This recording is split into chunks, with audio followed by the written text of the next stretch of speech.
We've got Ajay Bodke joining us this morning. Ajay, what's it looking like to you? Monsoons also intact, strong commentary coming in from both the Met Department as well as clearly in evidence in Mumbai, at least this morning. Yes, good morning. I think I've been maintaining for some time that the worst in the short to medium term context seems to be over for India, and it will be very difficult now to envisage breaching the floor of 8,000, and we are in for a sustained up move. And my positivity is predicated essentially on a couple of domestic and a couple of global factors. The first among them is the scare that the markets were after the IMD forecast, I think, of a deficient monsoon. There was an expectation that this could possibly lead to a drop in Kharif output, which could in turn feed into food inflation, and that could constrain RBI from lowering rates. And RBI had hinted at this being one of the main reasons why they felt that they needed to slightly tone up the inflation, estimated inflation for January to 6%. And now we are seeing that these from 1st of June till 18th of June, the monsoons have been nearly 11% above normal. And especially in the rain-fed areas of southern peninsula and central India, states of Andhra, Tamil Nadu, Madhya Maharashtra, Vidarbha, Marathwada, and parts of northeast, I think the monsoon has been far above normal. It's been excess. So I think overall these concerns are subsiding. The second concern that was dogging the markets was earnings downgrade.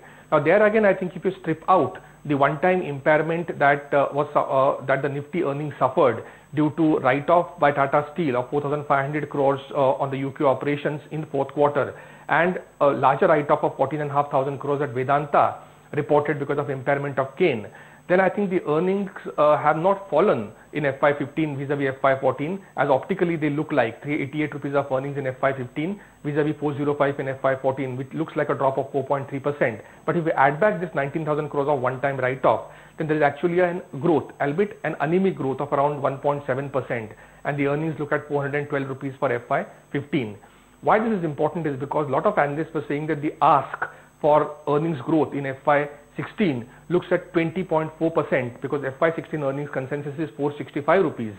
But if you were to look at from the perspective of stripping off of one time and then looking at what is the earnings growth expectation from 412 to 465, it's only a 13.3% growth in earnings, which is eminently possible.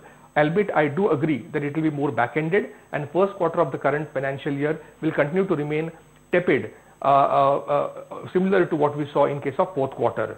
So I think these two main concerns, in addition to the fact that whether the government will kickstart the investment cycle by front-loading the capital expenditure, is what market was looking at, and the government has delivered there. In the month of April 2015, the government expenditure is up 9%. It is one of the highest spent by the government in April over last many years. And the government's avowed objective of spending 70,000 crores mainly in roads and railway projects and trying to crowd in private investment through massive public expenditure, I think clearly seems to be on the way. And from this perspective, I think the market has taken heart. Globally also, the dovish statement put out by US Fed clearly is leading to a growing body of opinion that the first rate hike might not happen in September. It might be deferred by a quarter and might happen sometime in December, which again spells good news for Indian markets. Plus the Fed's hand will be constrained in case something were to happen in Greece, that is a default were to happen in Greece. So again that spells positive news from the Indian perspective. And lastly, we saw massive amount of money going into China over the last 3 months.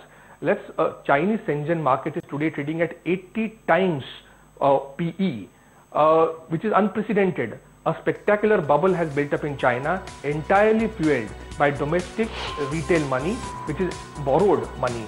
And hence there's a qualitative difference between the rally in India and China. It is a matter of time, I believe, that the people realize the stratospheric valuations in China. And it's very similar to what happened in India during the TMT boom. Any company that attaches an appellation of tech gets suddenly re-rated in China. So So I think a sense of a semblance of sanity will have to come to China, which might lead to a massive outflow from China, and the money could come back into emerging markets like India, where the rally is standing on firmer footing. All right, so plenty of factors to keep in mind there. Let's just take a look at those pre again, Ajay.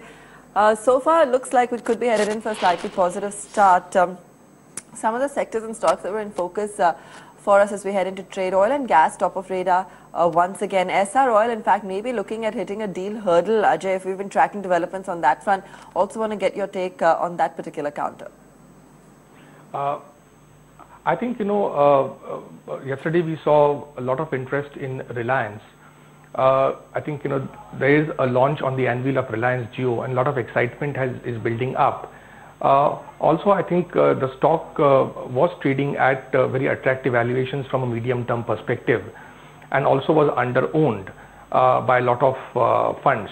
And hence one is seeing sort of, a flurry of activity in Reliance. SR Oil, unfortunately, we don't track. Right. Some of these telecom names also coming back into focus gradually, Ajay. Are they on your radar, Bharti, Idea? What's really looking good to you, if anything, from that pack?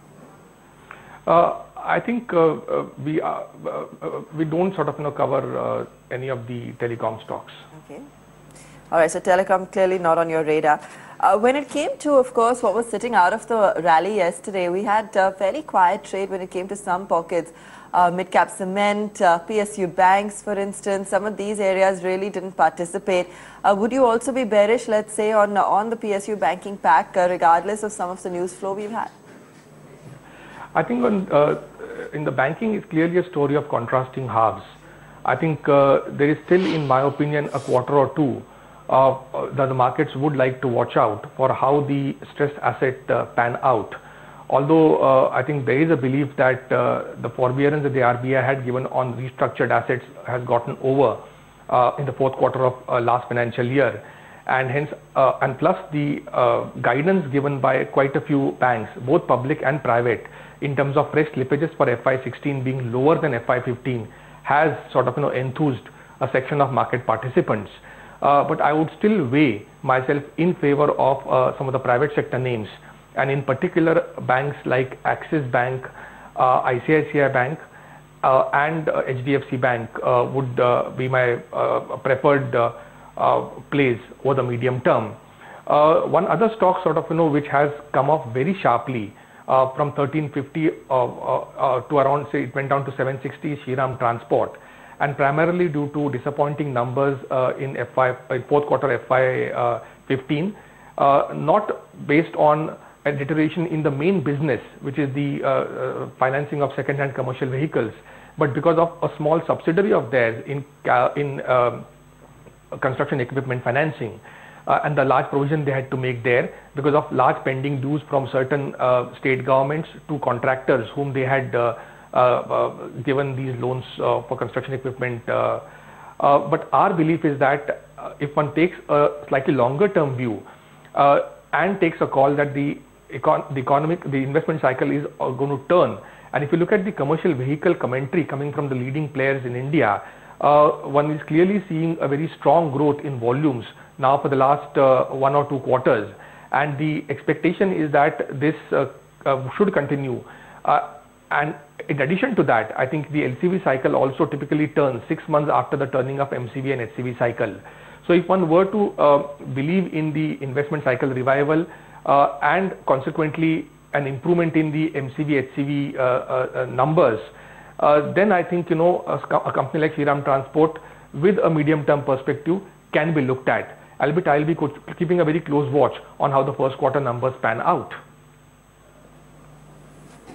Ajay as well. Ajay, as you just noticed, a good start so far to trade, and we've got, of course, some support coming in this morning from banking, oil and gas, which we have been talking about, but even a Hindalco's up 1.5%. Some news, of course, some buzz of a stake increase there coming in from LIC, but I want to get your take on Hindalco and metals. Otherwise, overall, would you still see potential in that pocket of the market? Overall, I think we are underweight on metals. We feel that sort of till such time that the global recovery sort of is on a firmer footing, one should sort of avoid taking large exposures in metal sector. Our preference remains on domestic cyclicals like cement, and companies like Ultratech Cement and JK Lakshmi Cement in the cement pack is what our preference would be from a medium term perspective. All right. Ajay, from the mid-cap part of the market, anything that's catching your eye or looking good to you right now? I think, as I was mentioning in answer to your previous question, the commercial vehicle cycle clearly seems to be on a firmer footing, and a pure plain commercial vehicle cycle is Ashok Leyland, who have posted very good numbers on a trot month after month. So I think that's one stock one can look at from a medium-term perspective. Road sector is also where there is a lot of interest. The government is committed to spending, as per Honorable Minister of Road Transport, 3.7 lakh crores of ordering for the next 6 months. And we are seeing government front-loading capital expenditure in the road sector. So companies like Larsen & Toubro and Ashoka Buildcon clearly stand out as companies that one can look at. The unitary products business of Voltas is doing very well. They have posted very good numbers. So I think that's one script that one can look at from a medium-term perspective. In case of pharmaceuticals, I think Glenmark Pharma, they've sort of got Temasek investments of $150 million, which they'll be using to repay debt. And the company is expected to generate a free cash flow of $350 million over the next 3 years, which they'll be using to repay debt. Plus, they have received 7 ANDA approvals. We are expecting the flurry of ANDA approvals to continue over the next 2 years. So that's again a company one can look at in the mid-cap space in the with a medium-term perspective. In the IT space, I think Persistent Systems and Mindtree are 2 companies which one can look at, especially in the context of that the rupee has depreciated vis-a-vis what it was at the end of last quarter.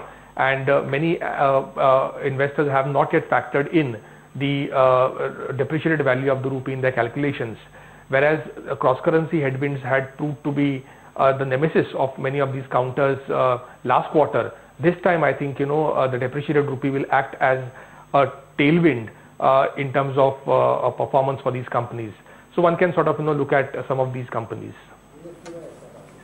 Ajay, thanks so much for joining us this morning and taking us through some of your picks and strategies.